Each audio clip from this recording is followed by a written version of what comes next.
Well, hi once again. Welcome into another awesome edition of the 19th Hole, a podcast for golfers. I'm your host, Dennis Silvers, and we're so happy to have all of you in. We've got just a spectacular show today that I know that you're going to enjoy. Our special guest today, super well known. He's a hell of a guy. He's been entertaining people for many years, and has won multitudinous awards for his talent. But we'll get into that in just a bit. Golf is a very universal game, and not just that it's played all over the world, but there's a lot of different types of folks that play golf. And you hear about all of the athletes all the time that are playing golf. Some have turned professional and are playing in some professional events every now and then.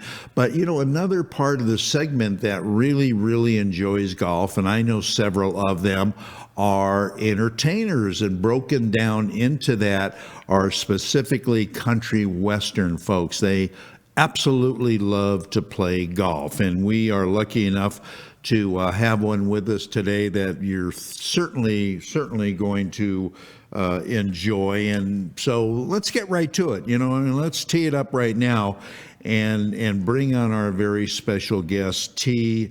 Graham Brown. And Tony, it is so great to have you on the show today. I can't thank you enough for all of your time, and we're certainly looking forward to chatting with you and having a good time. Well, God bless you, man. Thanks for having me. Hey, before we get started, I've got a couple things. T. Graham Brown does a show on Sirius XM on the weekends called Livewire, and I'm a big fan of that. I happened to be driving to the golf course last Saturday, I believe it was, Tony, and one of my favorite songs came on that you do, called Come As You Were. So number one, how did you get started with Sirius XM? And tell us a little bit about Come As You Were, how that came into being. Well, I had an idea for a show for Sirius called Livewire. I play live cuts from artists' live albums, and I have 6 artists per show, and it's like going to 6 different concerts. I play a couple of songs from each concert, and it might be live at Billy Bob, or it might be the Bellamy Brothers in Switzerland, or what have you. So it's like taking people from concert to concert, and I always tell them what date the show was recorded and try to set the scene a little bit so people can picture it in their minds. But I was telling Sirius about it for, 3 or 4 years, and then they finally said, okay, let's do it, So it's been good. We've been doing it almost 3 years now. Yeah. And it's a lot of fun, and I get to pick the music. So, yeah, we have a good time with it. You obviously know a lot of people in the industry, and I love the way you back it up with some of your personal thoughts and the interaction you've had with these artists. But how did Come As You Were come about? How did that get written, and what's that mean to you? Well, Come As You Were was a song written by the late, great Paul Kraft. He's a guy from Memphis. Wrote a lot of country hits. One of my favorite songs he wrote was Drop Kick Me Jesus Through the Goalposts of Life. Bobby Bear had a big. But that was a song, I had heard that song on somebody else's album, maybe a Jerry Lee Lewis album. I can't remember. I just liked that song.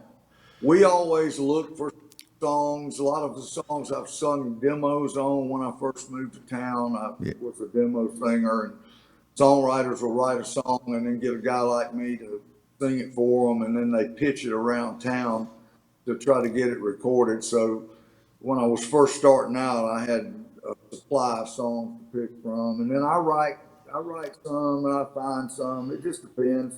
But Paul Kraft wrote Come As You Were, and we recorded. That was from 1989, I think. And we had a hit on it. So I've been really lucky, man. I've had a wonderful career, and I'm still having fun. We still got a band and a bus and go out and thank goodness it's opening up a little bit, so we Yeah. can tour more.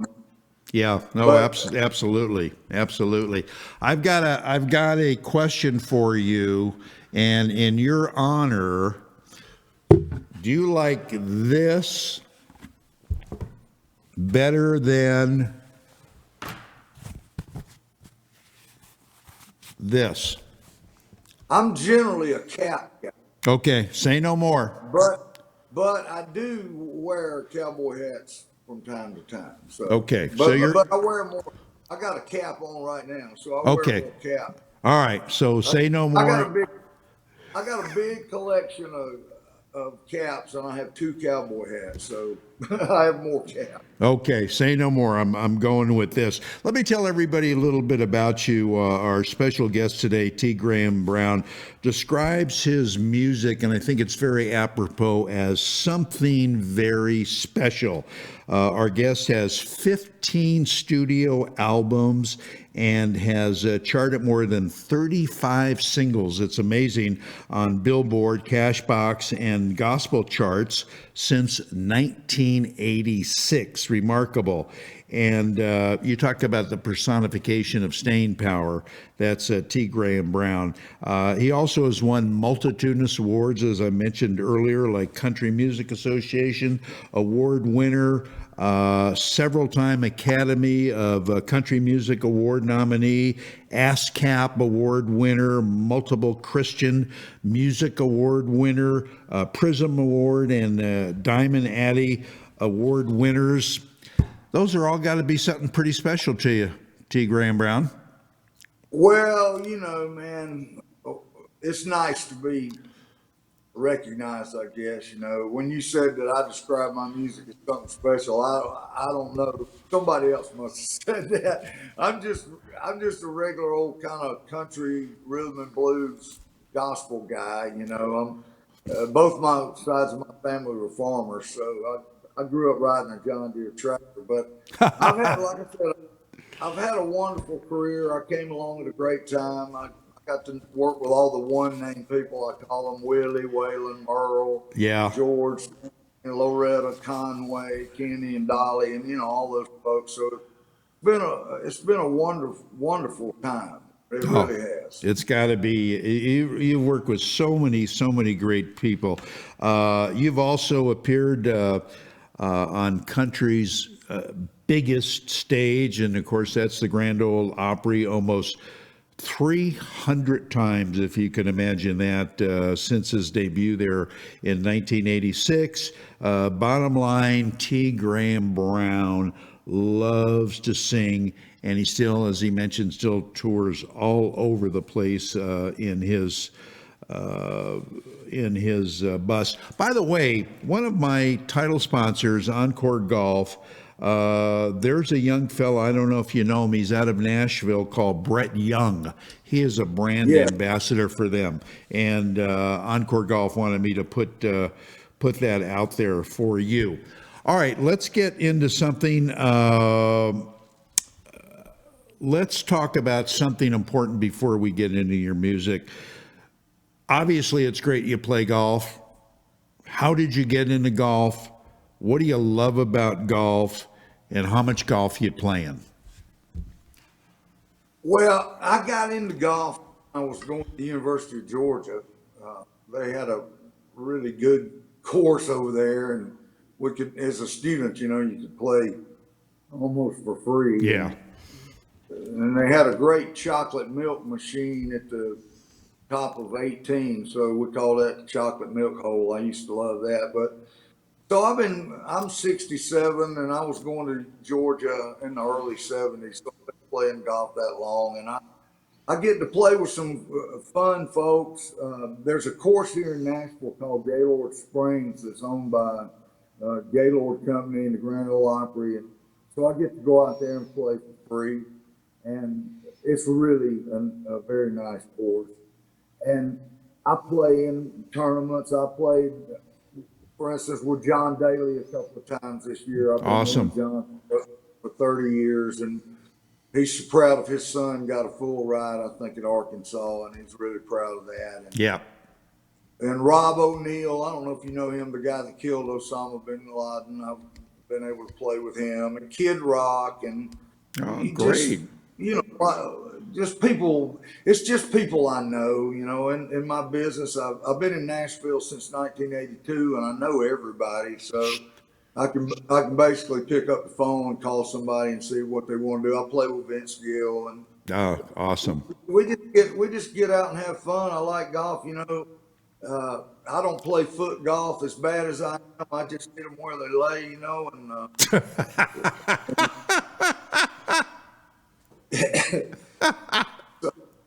I like doing that, and I don't.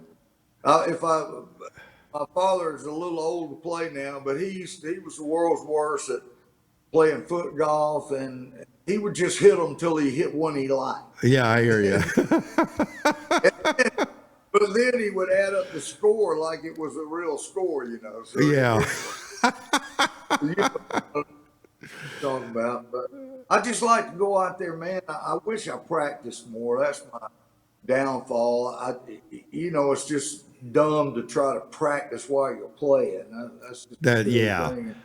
But Yeah. you get so lazy, or you don't go out to the course. And I mean, I have access to all this stuff. I don't have any excuses. But I just get out there and tee it up and hit them instead of going out and hitting balls and hitting and hitting and hitting, like you need to do. Well, you're a busy guy, and golf takes a lot of time. Unfortunately, if you want to get to a certain level, that's one of the reasons that the game has lost players, because of that time element. So that's understandable. Quick question before we take our first break, T. What would mean more to you, a hole-in-one on a really, really tough par 3, or having another hit record? Well, golly, they'd both be awesome. I Yeah. never had a hole. That's a hard one, man. That's a hard one. At this point in my career, I'm sure that I will never have another radio hit, so probably hitting a hole in one. Yeah. I hear you. No, and I wouldn't count out the next number one hit. Trust me. All right, I'll tell you what, T. We're going to step away. We're going to take a short break, and when we come back, we're going to have a lot more with our fabulous guest, Country Hall of Fame entertainer T. Graham Brown. Stay with us. We're back with you right after this. Golfers at every level strive to hit the ball like a tour player, setting the club perfectly at the top, storing all the energy as they unwind and their club head approaches the ball, striking it flush at impact and staring it down as it explodes off the club towards the target. Introducing Precision Impact. Precision Impact is the single tool that will accelerate that process and get anybody striking the ball with complete command. Unlike any other product, Precision Impact is designed to keep the hands quiet and prevent the fatal flipping or scooping of the hands. This amazing product will actually reprogram your brain to keep your hands in the perfect textbook position. Precision Impact will soon have you hitting the most crisp, consistent shots of your life. As you start your backswing, you should hear several clicks as your wrist folds properly for a perfect set at the top of your swing. From there, allow your arms to fall as you aggressively rotate through the ball, knowing your Precision Impact will keep your hands and club head in the ideal position. Order now at PrecisionImpactGolf.com and never look back. Hey golfers, I've been a golf talk show host for a long time, and I've been playing golf even longer. Being in golf media, I've had the chance to play every ball ever made. I've tried them all. Well, my search is finally over because I found the best ball I have ever played with, and more golfers are finding the same thing. I started playing with the Elixir golf ball made by Encore Golf. Encore Golf has revolutionized both their golf balls, the Elixir or the Avant 55, or the brand new Vero X1, to where the performance of either will simply blow you away. It did me. If you're looking for better performance and durability with your ball, Encore Golf has it. Don't just take my word for it. Check them out at EncoreGolf.com and you'll become convinced, as I am, the first time you tee it up with Encore. It's the best performing ball for the price. Go to EncoreGolf.com and see for yourself. Your scores will love you for it. That's ONCORE golf.com.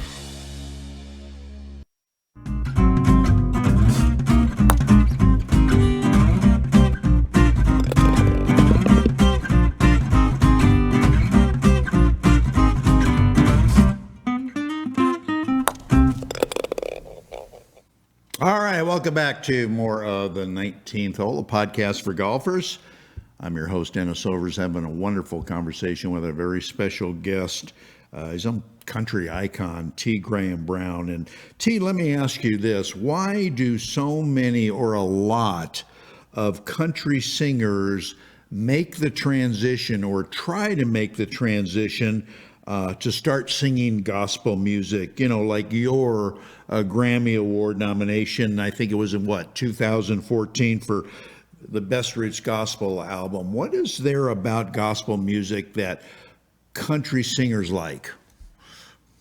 I don't know. I think a lot of country people grew up in church, going to church every Sunday, Sunday school, and folks were making sure they went to church and singing in the choir or just being in that atmosphere. And I think it's very close. Gospel and country is very close. And it's a lot of fun to sing gospel. Like I said, we've been singing out of a hymnal since we were knee high. So it's kind of in our DNA, I guess you'd say, most of us anyway. And Sheila, my wife of 43 years, was wanting me to do a gospel album, and I never had done one, so we went in and cut the tracks. And then once we were listening back, somebody said, Vince would sound good on this. And so I called Vince up, and he did a duet with me. And once we started calling people, I got the Oak Ridge Boys and the late, great Rock and Roll Hall of Famer Leon Russell, who was one of my best friends. And then a lot of Southern gospel acts we got on there.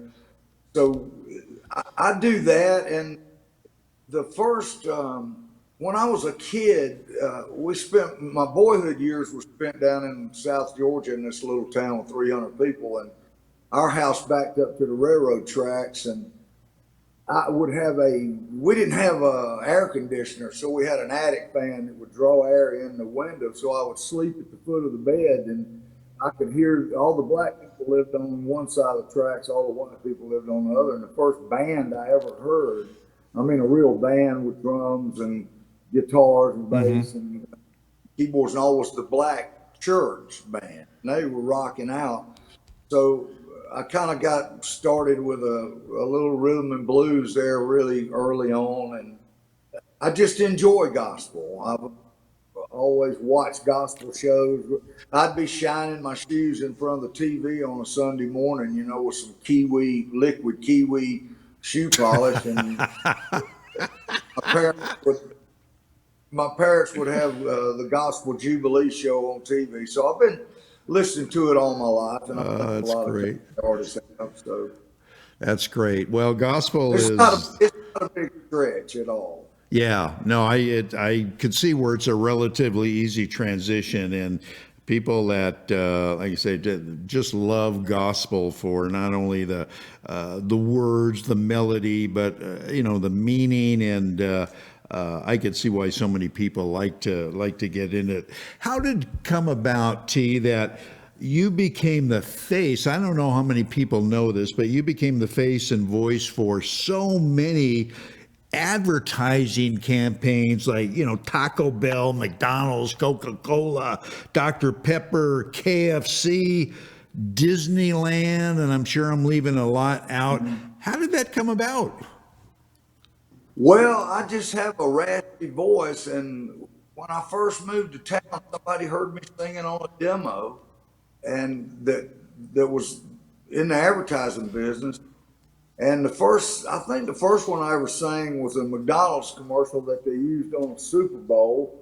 And this has been a long time ago, because it was the first time they ever sold 60 seconds of ad time for $1 million. And now it's like, I don't know, 5 million for 30 seconds. Yeah. But Yeah. anyway, people saw the ad, and then I just started getting all the calls, man. Still get calls. I've done, McDonald's, Burger King, Hardee's, Wendy's, like you said, KFC, Mountain Dew, Dr. Pepper, all the soft drinks, all Wow. the beer, Budweiser, Strohs, Miller, Coors, all that, all the cars and trucks. Wow. Sometimes, sometimes you feel like a nut, sometimes you don't. I did that for 7 years, and it's just it kind of fell in my lap, and then they think I do a good job, apparently. Apparently they do, yeah, and you do do a great job. But I don't think a lot of people know that you're the voice behind a lot of these very well known jingles. That's very cool. All right, who got you into golf originally? You didn't wake up one morning and said, you know what, I'm going to learn how to play golf. I'm going to try this stupid game. Who got you interested in golf? I think the first time I ever was on a golf course was with my daddy and my uncle. My daddy didn't play a whole lot, but he would let me hit, out in the fairway and messing around. But like I said, when I got to the University of Georgia, I had a lot of school mates that played golf, and I went to the University of Georgia to play baseball, and I knew a whole lot of golfers, and I just knew everybody, and we would get out there, like I said, and hack around on the university course. And I've just tried to play ever since. I've always had a set of clubs and try to get out and play. One good thing about touring is we always get free golf on the road. So basically, if you Right. want to go play, somebody's always offering you free golf, Sure. or you can go to, or you can just show up at the local golf course and swap a couple of CDs for a round of golf. So there's always an opportunity to play, Yeah. and I enjoy getting out there and goofing around with my pals. All the lies that you tell on how that is. I asked to play in a lot of cool tournaments too, and I've played a lot of nice courses all over. I've played. It just popped in my mind. One time I was in Saudi Arabia, and I was playing with some Air Force pilots, and Uh-huh. we were out in the desert, and there was no out of bounds. There was no grass, and they had like a limestone uh, markers, like on a baseball field, like the Uh-huh. baseline. They had it all outlined, and you carried around a piece of astroturf about Right. 2 feet by 2 feet, Right. and you'd go find your ball and set it on there and hit. And I remember one time there was an old rowboat off on the right, and it had a hole in it. I said, "What is that?" And the guy said, "Oh, that's our water hazard." So, I played. One, I used to go down to the little town in Tennessee called Adamsville. I don't know if you ever heard of the movie Walking Tall. Yes. There was a guy. Oh, yes. There was a sheriff named Buford Pusser. I mean, Yeah. he was a real person, and his daughter is named Dewana Pusser, and she used to put this Buford Pusser Memorial Golf Tournament together on their little.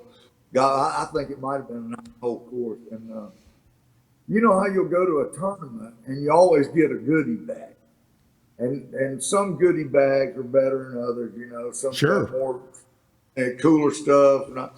The worst goodie bag of all time, and I'm not exaggerating, I promise.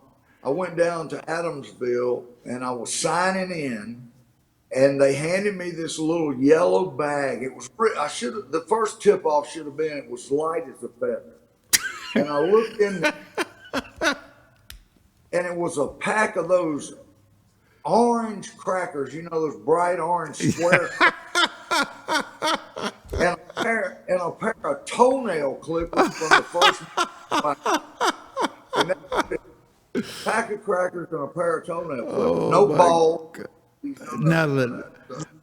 Oh my God, that is just incredible. When you play with other performers, like you said, Vince Gill, and you said you played with Tanya Tucker, I'd love to play a round of golf with Tanya Tucker. But do you guys talk about music at all? Do you sing on the golf course at all? Oh, we might sing goofing around. Hey, we're just regular people like anybody else, man. I make my house payments, I cut my grass, I live in a regular neighborhood, you know, I don't live in a big mansion or anything. And we're just regular people, really. I mean, if God has blessed us with a gift of being able to sing and make people smile, and that's just our job, and we love our job. I tell people I got the best job in the world. I get to make people happy for a living. Yeah. So, yeah, we'll be goofing around and hugging each other's necks and telling road stories, talking politics, or just like anybody else, you know, all the things that regular people talk about. That's no, that's great. One quick question. What? Dennis, I will have to say that playing golf with Tanya Tucker is a singularly wild experience. Is it? Yeah. One of a kind. Tanya is one of a kind, no doubt. I love her. I'd love for you to help me get her on the show if she's still playing, T. That would be just absolutely awesome. That would be great. I'll see what I. Okay, I'll text her when we get through with this and ask her if she's playing, and I'll give her your info. I would be very, very dedicated. One quick question before we take our last break: Who was influential on you, both as a singer as you were growing up and learn when you started to learn how to play golf? Oh wow! All the greats, you know, George Jones, Otis Redding, Aretha Franklin, Johnny Cash, Merle Haggard, Jerry Lee. There's so many, just so many of every genre of music. I've had a lot of people try to help me in my golf game. You know, like I say, John Daly's a really close friend of mine, and we've been palling around on the golf course 30 years. Mm-hmm. He helps me. Vince gives me some tips. You know, Vince is an awesome golf player. He's a good player, yeah. And I get to, I'll play in pro-ams, you know, and it depends on which pro I'll be playing with. They'll give me tips. And, you know, I asked a guy the other day, I said, man, did I look up on that one? You know, I hit a bad shot. And I said, did I look up? And he said, yeah, right after you lunged at it.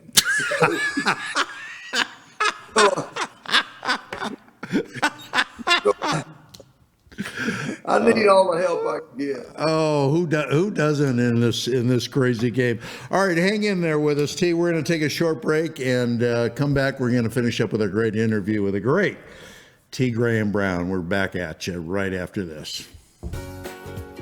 One of the buzzwords happening in golf is the word lag. You hear it all the time, but what is it, and how do I get it? Lag simply is the loading of the club to help produce tons of power in your golf swing. Up until now, getting lag into your swing has been very hard. Introducing the lag shot, a brand new proven training aid being praised by some of the leading PGA Tour instructors across the globe. This practice aid trains your hands, arms and body how to make a powerful, efficient golf swing with an amazing amount of lag. Lag shot is a 7-iron length club with the same loft and lie with a whippy, flexible blue shaft and a beautiful jet black club head. After you master the lag shot, your game will change forever with a stress-free swing, more power and more distance with lower scores every time you play. Go to lagshotgolf.com and you'll see why this truly is becoming the #1 training aid in golf. Visit lagshotgolf.com.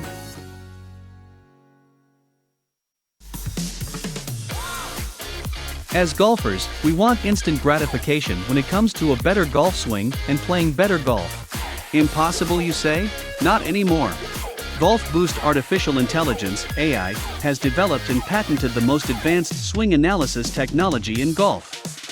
Simply, the algorithms detect your body position and then analyze your golf swing using their artificial intelligence technology. The AI captures all the relevant data from your swing video and then presents you a personalized lesson. Golf Boost AI is the ultimate swing analysis and virtual instruction system for golfers of all ages and abilities. This sophisticated software takes into consideration your height and build, playing level, and returns the ideal solution for your swing. Bottom line, Golf Boost AI is an incredibly convenient and cost-effective tool for golfers to improve their swing. Go to golfboost.com and check it out. The app is free to download and try. Visit golfboost.com today.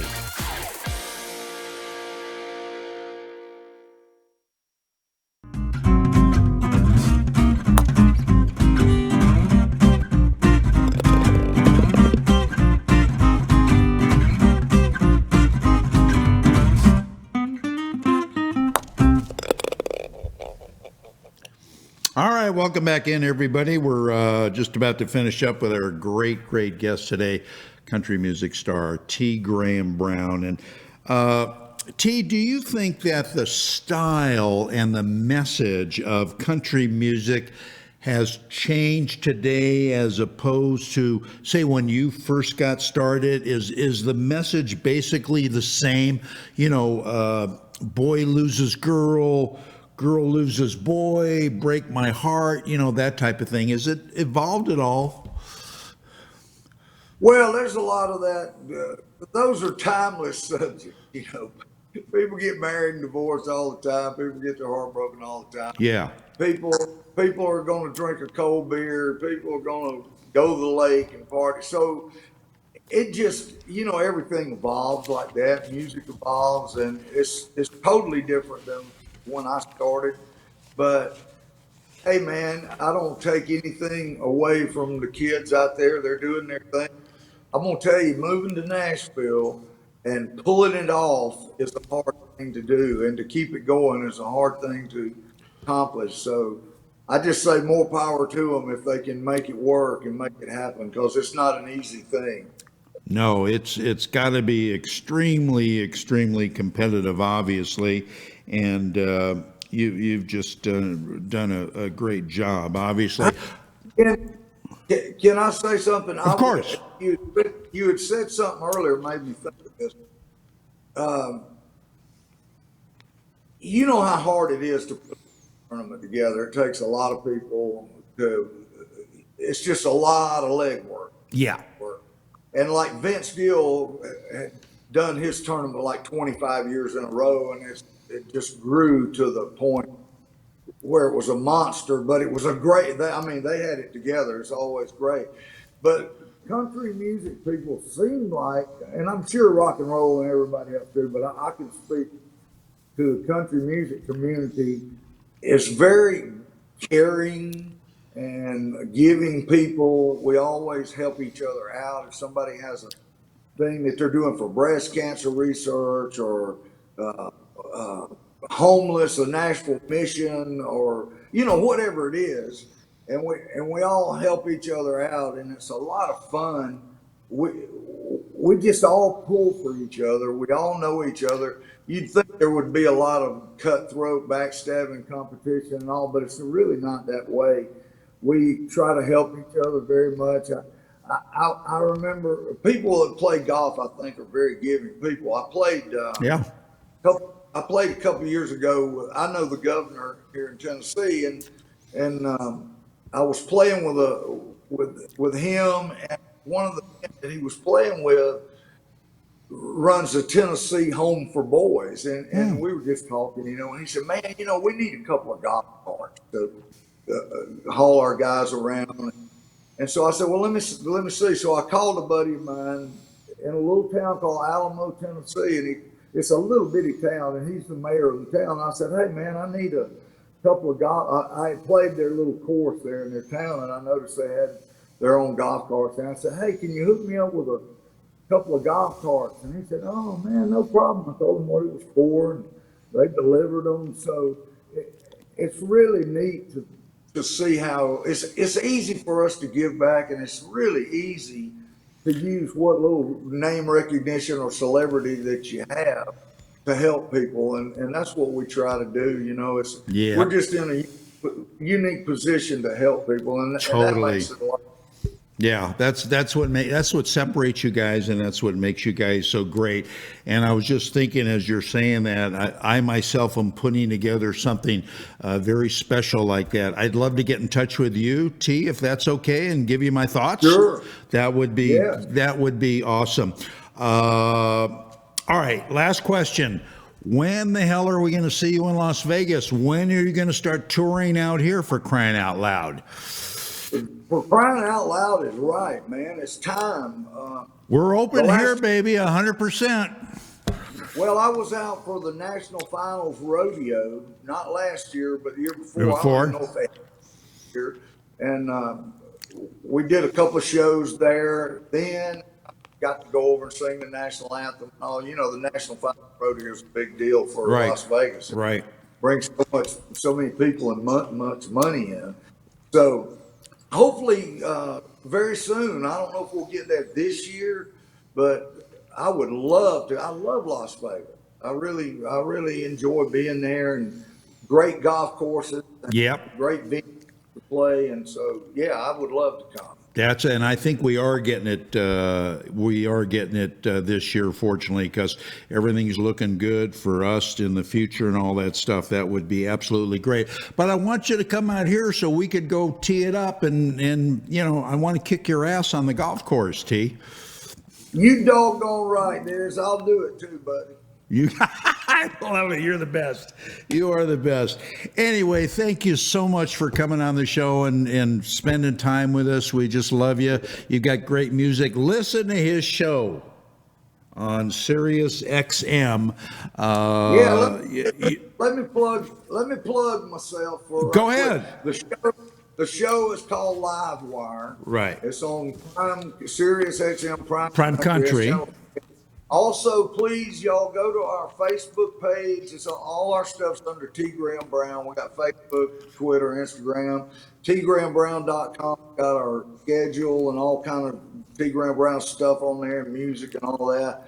And just wanted to say, God loves you. God bless you. God bless the United States of America. And thanks for having me on the show. Oh, anytime. We'd love to have you back sooner than later. Thank you for coming on, and we'll talk to you soon, T. Thank you.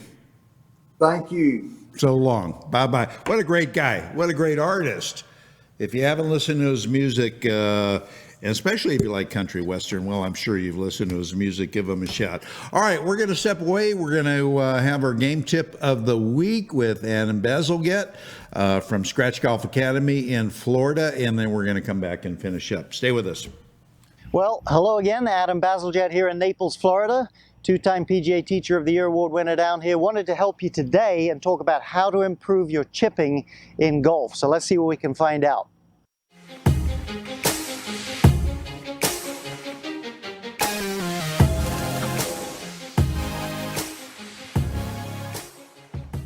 Okay, so how to improve your chipping at golf. Now, I'm the founder of ScratchGolfAcademy.com. There's lots of information there, videos about chipping. We want to give you at least a couple of things today, though, that will really help you. I hope it'll really help you. I've got a 9-iron here as I hit a little chip shot over to there.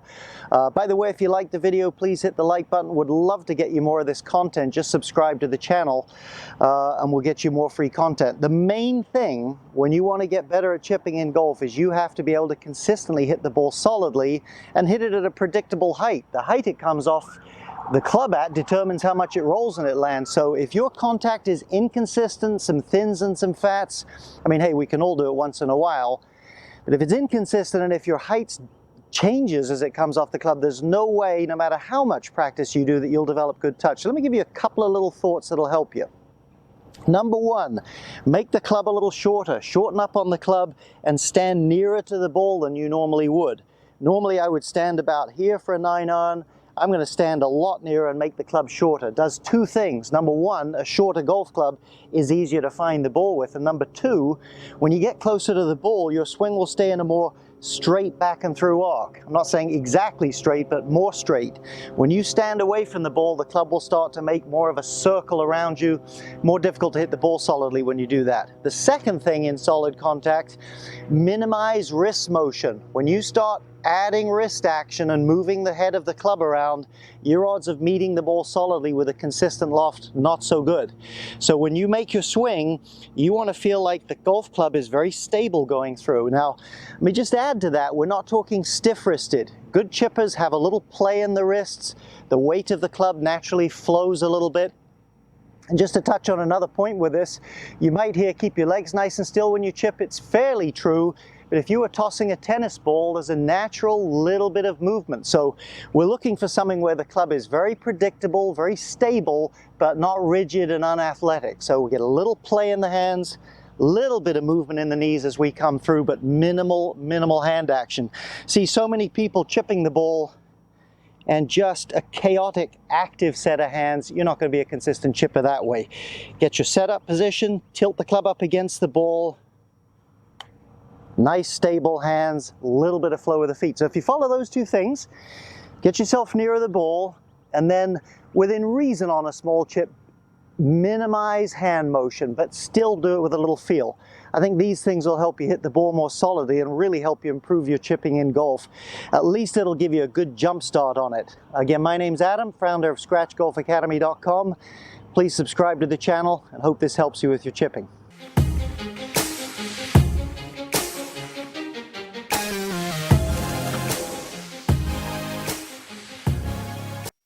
When it comes to golf, I'm a man of few words, as you'll see. Looking for out-of-this-world technology in your golf ball? Encore Golf. Looking for exceptional performance and durability? Encore Golf. Looking for the best performing ball for the price? Encore Golf.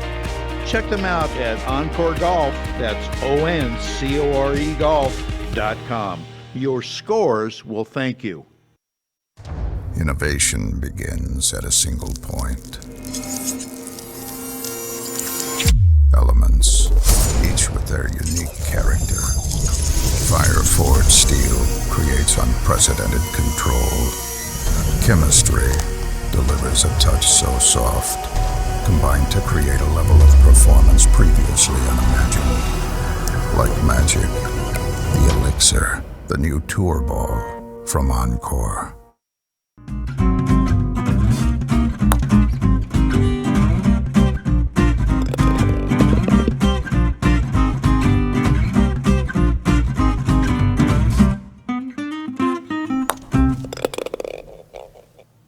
All right, we're back, everybody. I don't know, we do a country show. I kind of like this, but I like the baseball caps too. Anyway, please check us out on social media. If you have a chance to subscribe, give us a like, give us some comments. We would love to hear from you. I want to thank T. Graham Brown for all of his time. Guy's busy, and we really it's a feather in our cap getting him on. Speaking about feather, I'm talking with Eric Compton, PGA Tour player, who is not only known as a world-class player, but the man has had 2 heart transplants. So we're hoping to get him on very, very, very soon. Anyway, that's going to wrap it up for this edition of the 19th Hole, the podcast for golfers. I've been your host, Dennis Silvers, asking you to get out there, play some golf, keep it in the short stuff, and we'll see you back next time. So long, everybody.